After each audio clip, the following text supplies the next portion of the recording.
Alright, so welcome back to a new guide on this channel, and on this occasion is MIDI actions. Now everything on this guide is in chapters, so if you look at the description or the timeline, you can jump to a section or skip the ones you don't want. Now if you like this guide, please like and subscribe, and if you have the money and you want to buy me a coffee, you can go to the links at the description. Alright, so on this one, we need to talk about the MIDI actions, and if you don't know what they are, if you go to a clip and you select it and you right-click it, you can have a bunch of options right here, and then when you go to musical functions, these are MIDI actions. We need to discuss most of the options that we have right here. Now also, when you double-click at a MIDI clip, and you go right here, you have the MIDI actions as well, and you have a few more options. Now the main difference when you right-click it and when you select it from here is that when you are standing on this clip, you might select maybe this amount of notes, and then you can run the functions like that. But if you do it from here, you apply them globally to all the things that are inside the clip. Now, since we have a bunch of actions,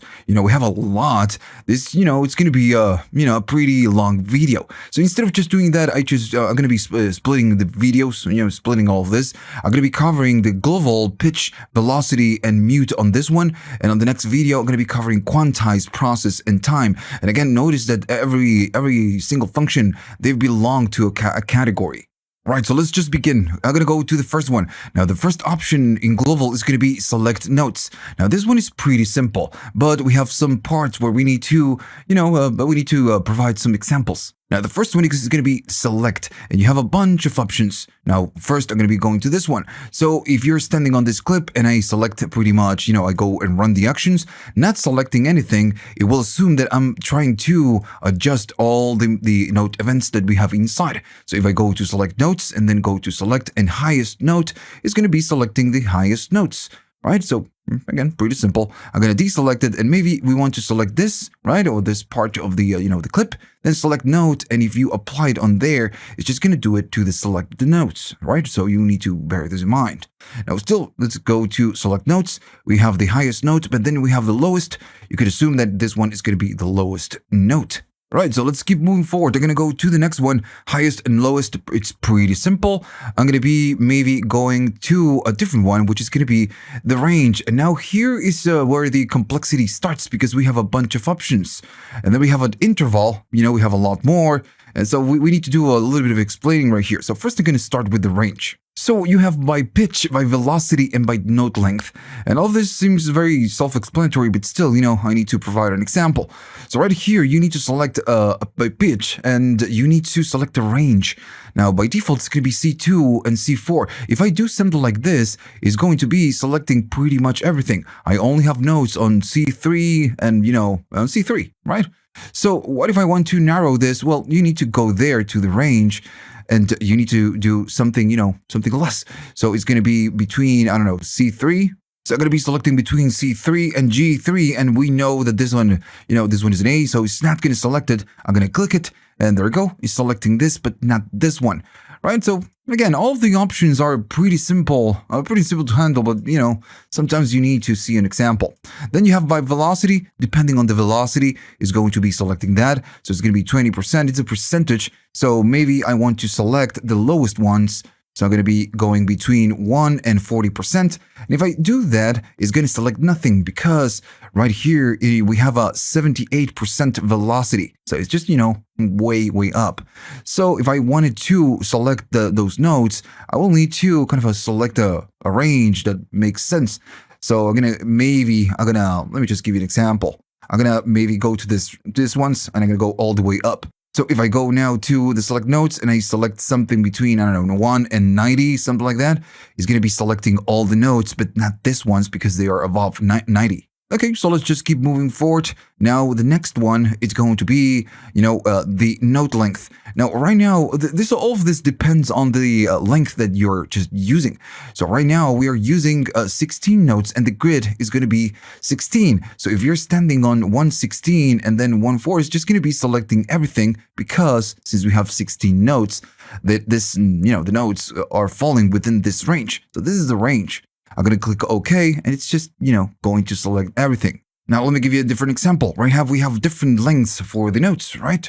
So I'm going to be going to Actions, Select Notes, and now I'm going to be a little bit more selective. I'm going to be still selecting the 1/16, the 16 notes, but I'm going to keep it on right there, just 1/4, and I'm going to be selecting, and it's going to selecting this, but it's not selecting the long ones. So again, all of this is just pretty simple, but you need to be aware that what they can do and what you have on your MIDI clip. If you're not really aware of what you have right here, sometimes you're going to end up not selecting the right parts. So for example, if I go to select notes again and we go to the next one, it's going to be at interval. Now this one is a little bit more complicated because it's asking you for a grid and it's asking you to select an interval if you want to offset and the tolerance that that you will accept for this. For now, I'm just going to go all the way to 0 on the tolerance. We're going to talk about this in a minute. But right from the start, it's asking you for a beat. So it needs to know the grid you're working with. And right now we are doing 1/16. So we are kind of standing already there. But if you start to change the grid and you make a selection, you might not get what you want. So again, you need to know what MIDI clip or what you're working with right here. So okay, so we are standing on 1/16. We know this. Then it's going to say select interval number of beats. So if I leave it at 1, it's going to be selecting everything because it's 1 beat, 2 beat, 3, 4, 5, 6. It's just selecting everything and going one by one. Now, what if I wanted to, skip or just select the number of beats? Okay, so I'm going to do that. I'm going to go to select notes. And then I'm going to keep the 1/16, but now the number of beats, I'm going to be skipping 1 after we select the first one. So I'm going to be doing OK. And now it's going to select the first one and then skip the second one and so on and so on and so on. So we are selecting the odd note events. So all right, so let me just give you a different example. So I'm going to go there. First, I'm going to deselect and go back there. And right here, we have 3. We have 2. What happens if I go to 3? Well, what will happen? So I'm going to go to 3. We are still standing on 1/16. I'm going to do OK. And this is what will happen. Is selecting the first one, and it's 1, 2, 3, and then going here, 1, 2, 3, going here, so on, and so on, and so on. So this is, how it works. This is what I'm telling you. You need to be aware of what you have right here when you make a selection. If I maybe do the same thing again and select, 5, well, 5 is going to give you something else. I'm going to be selecting 5, and now notice what happens. Now, if you start counting, it kind of makes sense. Is 1, it's the first one. 1, 2, 3, 4, 5. So this one belongs to this one, right? So let me just do it again. So it's 1, 2, 3, 4, 5. This belongs to this. And then it starts counting again from the 1. It's 1, 2, 3, 4, 5. This one belongs to this. And then when we start counting from here is 1, 2, 3, 4, 5. So it's going to be right there. Now, if I move this, it's going to, it's going to make sense a little bit more. I'm going to just move this. All right. So I'm going to do the same thing. Now it's going to be a little bit more obvious. So I'm going to select it. I'm going to be going to select the 5. And then we start counting. Right now, it's a little bit obvious. 1, 2, 3, 4, 5. And then we count 5 again, and then 5 again, and so on and so on. But when we count from here, then we count 1, 2, 3, 4, and then 5 again. And it takes a little bit of practice, just to manage to master the selections. Then sometimes it's just not going to do what you want. It's just, the way it works. So I'm going to go back and select 1. We're going to go by once. But then you have an offset of beats. Now notice that all of this works with beats. So if I'm offsetting, I'm selecting by 1 and I'm offsetting by 1 or maybe by 3, is going to start counting after the third one. So I'm going to be selecting and it's going to skip the first 3 and then select the next ones. Right, so let me just take you to the next example. I'm going to talk about the tolerance in a minute. I'm going to go to the even count because, we already have it right here. Now, the even count is going to be pretty much the same idea, but now it's not with beats. It's counting, the different positions. So you're pretty much setting where you will start and end pretty much. Okay, so let's just do it. It's going to be selecting at every nth position. I'm going to leave 2. And on this one, I'm going to go to 1, just like this. If I do something like this, and remember the tolerance is all the way to 0, it doesn't matter right here, but I'm going to show you why in a minute. I'm going to do OK. And what happens? We are selecting the odd. It's going to be the 1, the 3, the 5, and so on and so on. What if we want to select the evens, the 2, the 4, the 6, the 8? So we do the same thing, but, differently. I'm going to go back to select notes. And right here, we have the 2 and the 1. But again, we want the even, so I'm going to be selecting 2, and I'm going to be doing OK. And now we have the, we have the evens. And this is why this is called even count, right? You just count, pretty much. Now, again, all of this just takes a little bit of practice. That's all. Now, let me just show you a different example so I can tell you why we have a tolerance. Okay, so we have pretty much the same clip, but there's something funny right here, something funky. So we have this note is a little bit offset and then extends to the next beat where we have more notes. Okay, so let's do our job. I'm going to be selecting notes. I'm going to be going to the beat. I'm going to keep the 1/16 because I know that this works. If I change it, again, it's just everything is going to be changed. It's going to be changed because we are working with a different grid. I'm going to keep it on 1/16. I'm going to be selecting, I want to select everything, just like we did before. Now I'm going to skip nothing, and I'm going to leave the tolerance back to 0. Now, if I do this, it's going to select everything that falls within the params, but it's skipping these ones. Right? These ones, they don't fall within the criteria. So what we need to do, if we want to include them because we know that, maybe they belong, we need to tell the select notes, dude, I need you to be a little bit more tolerant with this. So by going up on the tolerance, it will just take the notes that don't fall within the params. So I'm going to be doing, I don't know, something like around there and see if it's going to take it. Oh, first I'm going to need to select everything. Deselect everything. I'm going to go back and I'm going to select the tolerance back to, I don't know, somewhere around there. If I do OK, then it's going to, it's going to go and select the notes. Now, again, all this takes a little bit of practice. Now, I'm showing you examples that are very simple to see and understand. Sometimes you're going to have a mess of an example. It's going to be pretty complex. So, sometimes you will not be able to just, get what you want, and you're going to need to just to play with the, with the controls, the params a little bit more. Okay, so let's finish the select notes. After the interval, it's going to be muted notes. Now, this is pretty simple. If we have muted notes, I'm going to be selecting these notes, and I'm going to mute them right here with this action, this button. I'm going to be muting those notes. There we go, and I'm going to go back. So these notes are muted and not selected. So I'm going to do select and just select muted notes, do OK. And there you go, they are selected.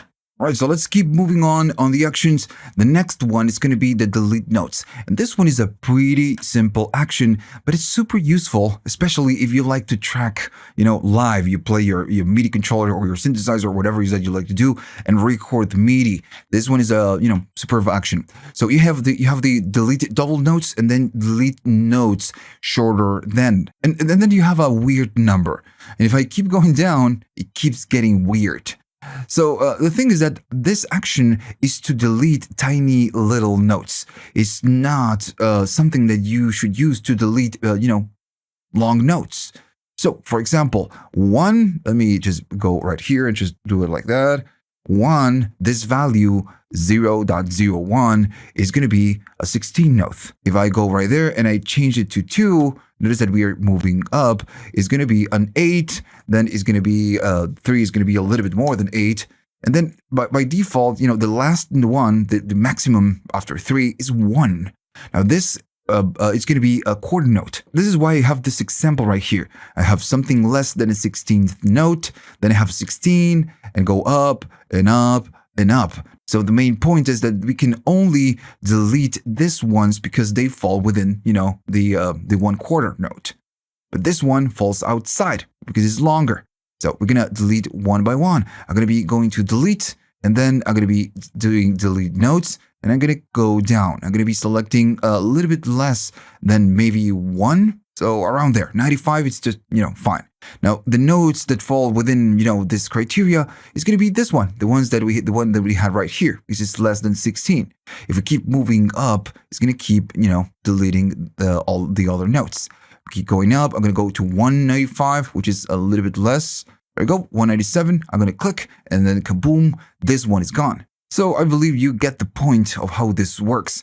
And if I go all the way up, the maximum we can delete is the quarter notes. Now everything else is just going to be, it's not going to delete it. It's less than quarter notes. All right, so back to the same example. And remember, all this is just to delete the shorter notes, not longer notes. So, for example, if you're tracking, sometimes you make mistakes and you record things like this. So this is why you get this action. So you can just, go right here and do delete notes. And then, okay, so I want every single mistake erased. And this is just gonna, kaboom, delete it. Maybe, I made a mistake right there, but just I need to go to a little bit less than this, something like that. It's just going to go and delete it. Now, then we have the other thing, which is going to be the delete double notes. What the F is a double note? So when you have a note right here, and sometimes this happens when you record, maybe you track live, because maybe you made a mistake, and you double that note, and this is a double note. That is that we have that MIDI clip, but if I move it, the other one is still behind the other one. So we have a double note. So if you want to delete this, you just go to delete double notes, and it's just gonna kaboom, delete the double notes, right? So it's right there. All right, so let's keep moving forward. Now we need to move on. And again, notice that all of the options, everything that we are doing makes sense, but sometimes you just really need to see an example of how it works. Because it's very easy to understand, but sometimes like the range or maybe the interval, it's just a little bit confusing. It's just the way it is. Then the pitch is a different category. We have transpose, apply scale, freeze pitch, and all of this is just going to be a little bit easier than the select notes. So I'm going to go to transpose first.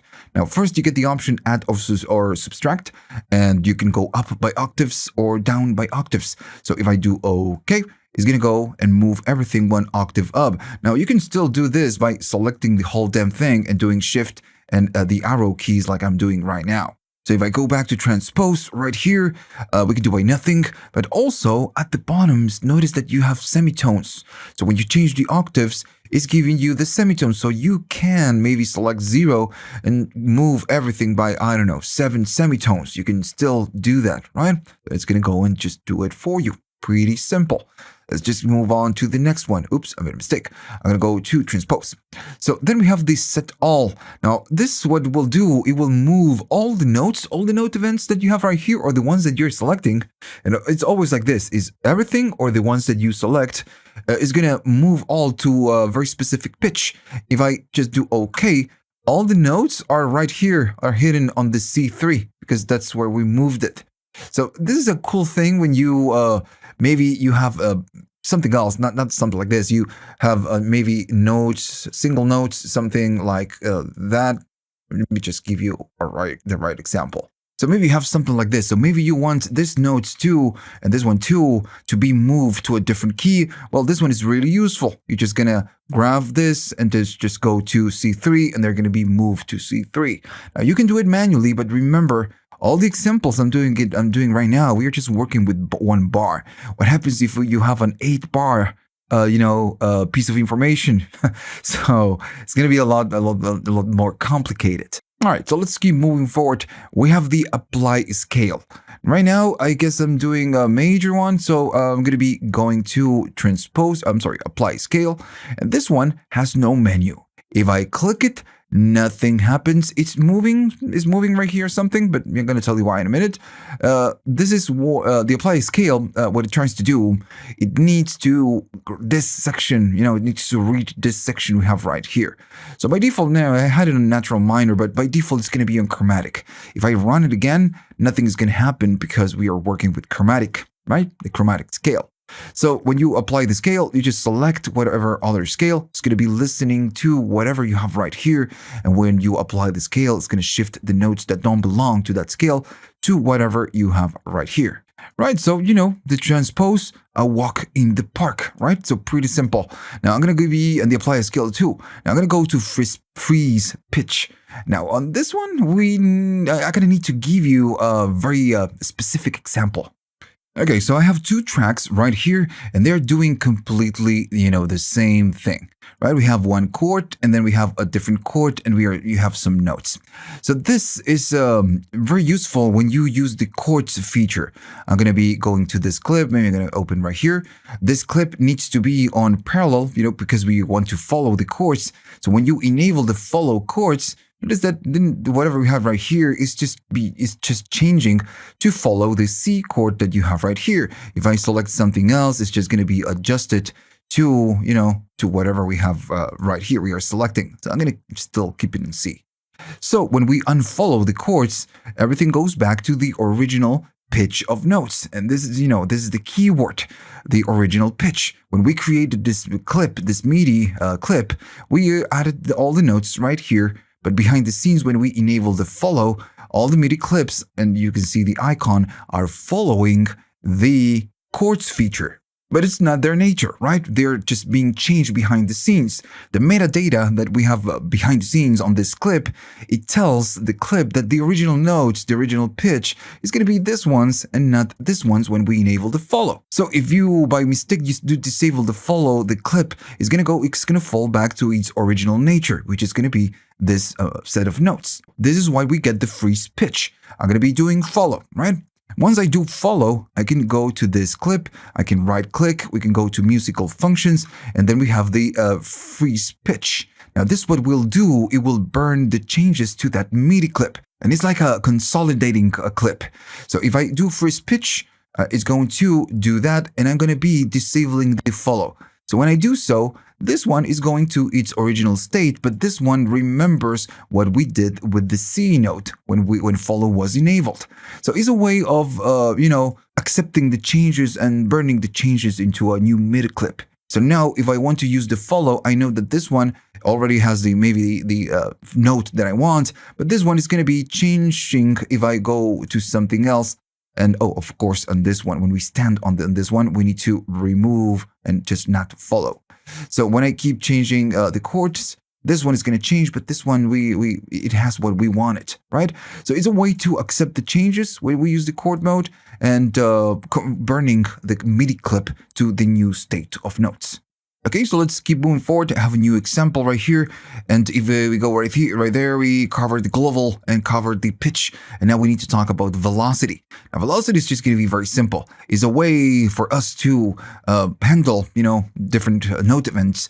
And we can add velocity, we can multiply it, or we can set all to the same velocity. Let me just give you the proper example. We have a few notes, right? So I'm going to be going here, just making it a little bit more obvious. So right here we have the velocity. I'm going to create different velocities for all the different notes, right? So they have different velocity. So if I go back to the velocity, the first one, the add, is going to be adding, but within a range. So, and you gotta make sense. So we are gonna be doing by 100%, by 1%, we can go to negatives, right? So if let me just control click it, and it's gonna go back to 1. So since this is an add and it's a percentage, it means that if the MIDI clip is a 50%, we're going to be adding, by a percentage. So everything is going to be in a scale. So if we are selecting a bunch of notes. So maybe I want to make them grow by, 19%. Well, I do click. They're going to be growing by a 19%. We can go the other way around. Just go velocity and just make them decrease by 25. And they're going to go, back pretty much. So if I go back to velocity, the next one, this one's pretty obvious. If you go to multiply, well, we're going to multiply. If we do it by 1, well, nothing is going to happen, right? If I do okay, what is that?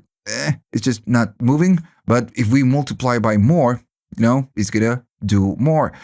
We can do by 2. So I'm going to do 170 something. So it's going to grow because it's multiplying by 1 point something, right? So again, just pretty understandable. We can go by 0.5 and this is going to decrease. So again, different ways of changing velocity. Now, and then we have the set all too. Sometimes when you record things, you want to maybe have the same velocity for all of them and then just, maybe do the adjustments. So this is the one for you. You're going to be selecting all the different events to a very specific velocity. If I do that, that's what is going to happen. Now, still, you can just do all of this and select and do something like that. But sometimes you have a more complex, MIDI clip. You have a million notes going around, so you're going to need to select all, and sometimes they're going to be overlapping. So just by going to the velocity and setting all to, it's just going to do it for you. You don't need to make a selection, right? Just much easier. All right, so the next one is going to be freeze velocity. Now, this one is pretty much the same that freeze pitch, but it's for velocity. So let me just maybe give you an example. I'm going to disable the loop for now, and I'm going to be and I have a MIDI controller always on. So I'm going to be recording, and 3, 2, 1, and I'm going to be recording different velocities and something dumb. Something like that. All right, so that's it. So I'm going to be doing this, and I'm going to be going here. So what we have right here is a MIDI clip with, different velocities. When we recorded this take, this are the original values of the MIDI clip, in terms of velocity. Now, when we change them, we alter this, we are going to pretty much a different version. So what you get when you do this, when you alter the original version of the MIDI clip, you have an option right here that says restore velocity. This is going to take you back to the original velocity, the one you recorded. So if I alter this and I, do something like that, and I'm pretty sure, I'm super sure that this is going to be the last version of the velocity, then, you don't do restore velocity because this is just going to, take you back to whatever you had from before. But what you do is the freeze velocity, which is the same as the freeze pitch. So again, I'm completely sure that this one is going to be the last version. Done. Committed. So if I wanted to go back to the restore velocity, no, cannot do because you freezed it. So now you cannot go back. So that's why I'm telling you, you need to be sure that this is going to be the one you're going to, F with on your track. And okay, we just covered most of the options, on this video. Global, pitch, velocity. Now the quantize right here and the process and time, they look pretty complicated. They're really simple options. This one's the global this one is a lot more complicated than just all the other ones because we have sub menus. The other ones are just actions that we're gonna be covering on the next one. Now we need to talk about the mute. And I don't know, this is just super simple. You even have a shortcut for this. So you can mute events. Maybe if we have everything selected, you can go to mute, kaboom, you mute everything. You go to unmute, then you unmute. Now, still, you have a toggle for this, right? So you can toggle the mute with Shift and the M, and you even have it right here. So if I select this and just mute it, I'm going to be toggling this.